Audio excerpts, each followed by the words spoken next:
Happy Sunday, everybody. Welcome back to another Arkansas football recruiting report. As always, that's Otis Kirk. I'm Evan Kamiko. Otis, let's jump right into it. We got a bunch of recruits to talk about today. We'll start with Jaden Allen, a cornerback who's committed to Arkansas already. What do you have on him?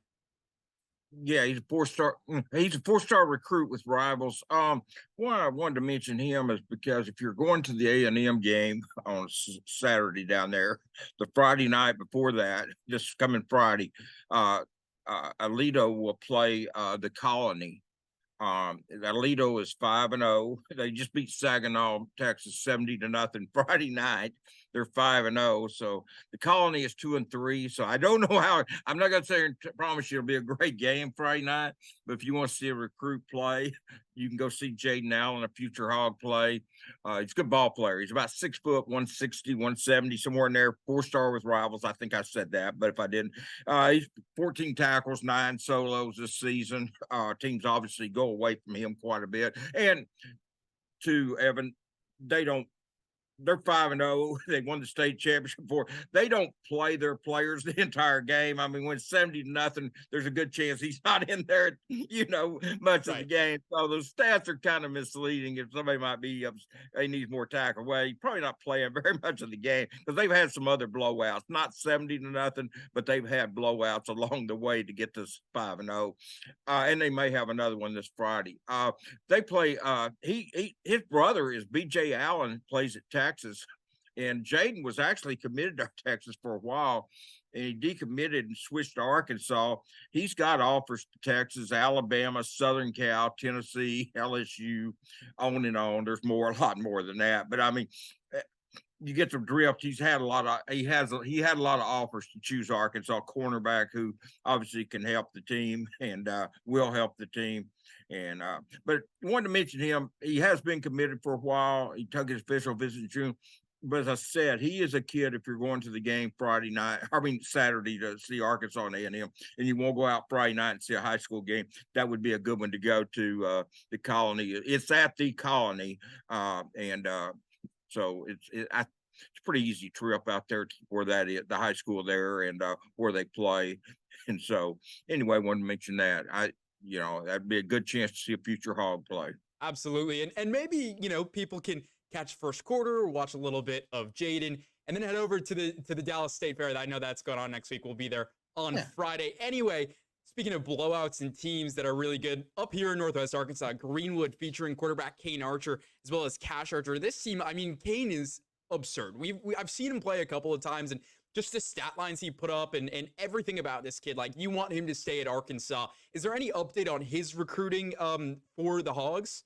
Well, right now he's dealing with a wrist injury to it's not his throwing wrist, it's his left wrist.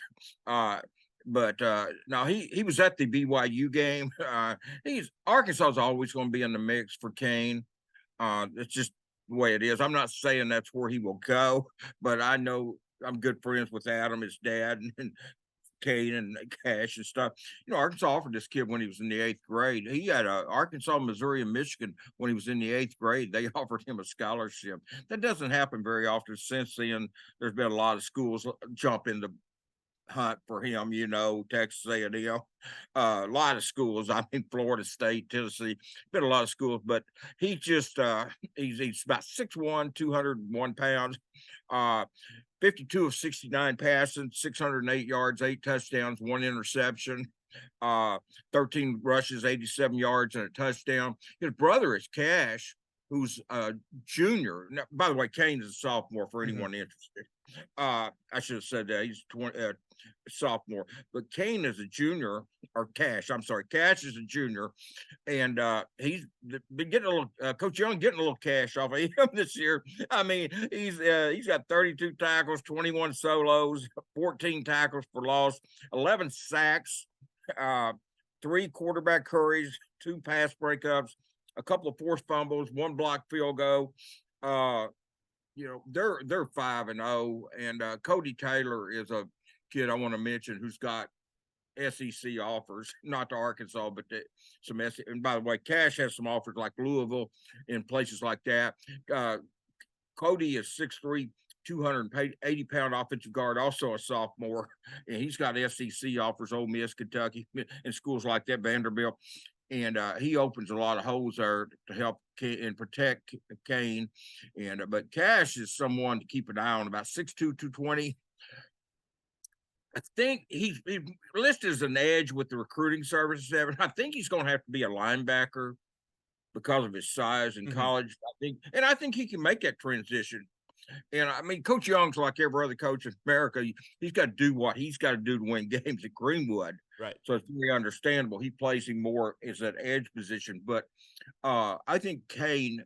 But I mean, there's a lot of guys, a lot of the linebackers that Arkansas has recruited to play linebacker were edge guys in high school, and so it's not that unusual for a kid that like an edge in high school to move to make that transition. That's why you go to camps and you work at linebacker. You show Travis Williams and those guys you can play that position. But Greenwood's got Greenbrier this weekend. Greenbrier's 3-1, I believe. Greenwood, as you said, they're 5-0. They're about like Alito. They're knocking teams. They're just blowing them out of the way. And there again, that's why stats are misleading, because these kids are not playing the entire game, So, but I if you asked me about Kane, his recruiting, I mean, he's not going to rush into a decision, but Arkansas will be there at the end. I know Adam and I are really good friends. We talk every week, and Arkansas will be there at the end. Will they get him? I can't say that. And the kid doesn't know yet, so I obviously couldn't say that. But I do know Arkansas will be there when the dust settles. They will be one of the schools still there in the hunt for him, always. And at the end of the day, that's really all you can ask for. Like we've said, week in and week out, with your hometown talent, you want to keep them in state. So as long as you're there in the end, it's always a good side. Yeah. Anyway, speaking of another quarterback, this one's named KJ, but not KJ Jefferson, who plays for Arkansas every Saturday. As you saw yesterday, had a big game.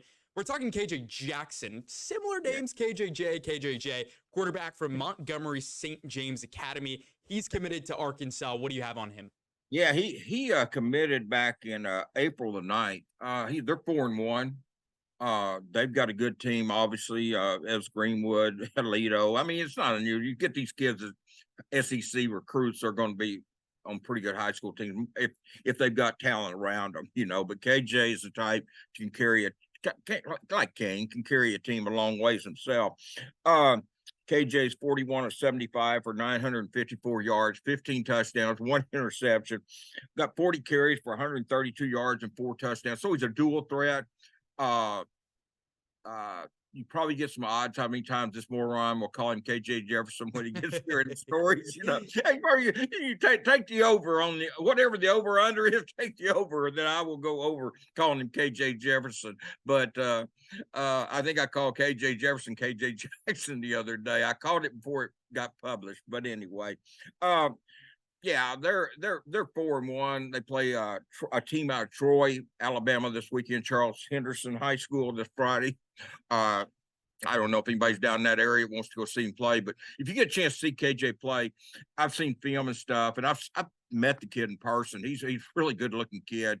Arkansas did nice there. Walker White goes to Auburn. Arkansas pivots to get, Kendall Briles was going to get this kid out of Texas, a highly recruited quarterback out of Texas. When Kendall left, that quarterback dropped Arkansas pretty much.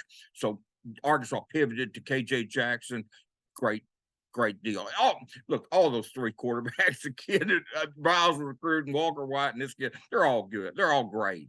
So there's no bad choice there, but Arkansas did nice to land KJ. And but anyway, that's he had a lot of offers as well. As most of these kids do, other SEC schools, but KJ's a left-handed quarterback who can bring it, and a little bit different in the fact he's left-handed, and but he is he's not as big as KJ Jefferson. Of course, most quarterbacks aren't, but he's about, I would guess, 6'3", 215, Evan. So he's not tiny. No, he's not small. He's not 240-some pounds like KJ though. But when I brought that up, he will remind you in some ways. He will remind you of KJ Jefferson. He can run. He can break some tackles. Like I said, of course, now KJ wasn't 247 pounds in high school either. Pig Trail Nation, everybody went down there and saw him play in high school. So, and Dudley went when he was with his company. So we saw him in high school. He wasn't 247 pounds then either. So this KJ will grow some, but regardless whether he's ever 247 pounds or not, what I'm saying, he can do a lot of the things that KJ Jefferson can do. They'll remind you some of each other in many ways. They're both. KJ was a great pickup at quarterback for Dan Enos, Sam Pittman, and the Arkansas staff. Absolutely. And before we go, Otis, obviously last night, very tough game. Arkansas lost on a field goal with 5 seconds remaining to LSU, 34-31. Real quick, like I said before we go, what's your biggest takeaway from last night? Well, I was disappointed they still had 11 penalties. I mean, after 14 the week before, and they had 11 last night, and the one when they had 3rd and goal at the one, they get a false start penalty. That was I'm not going to call the player out but that was a costly one. They're all costly, but I thought the penalties was disappointing. But I will say this: I mean, Sam Pittman had been at Arkansas as an assistant or head coach 7 years, and he is 3-4 against LSU, and most of those losses were 3 points. Check Arkansas. People disappointed. I get being disappointed, but some of the remarks are just outlandish. I mean, yeah, they lost the number 12 team by 3 points, but check out the 4 years, the 2 years with Bielema, the 2 years with Chad Morris after Sam left to go to Georgia. The 4 years, they weren't getting beat by 3 points by LSU, I can assure you, and they sure weren't beating them. So, I mean, Sam Pittman's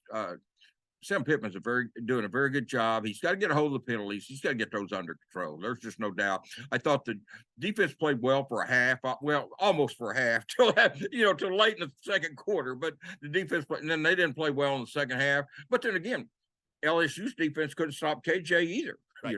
It was just, when you get in the red zone, you need to get touchdowns. Arkansas has actually done a pretty good job of getting in the red zone and getting touchdowns instead of field goals. But last night they had, so you felt like when it was 6-0, those field goals settling for them was going to come back and bite you, and it did, Evan. But hey, they played the number 12 team off their feet in Baton Rouge.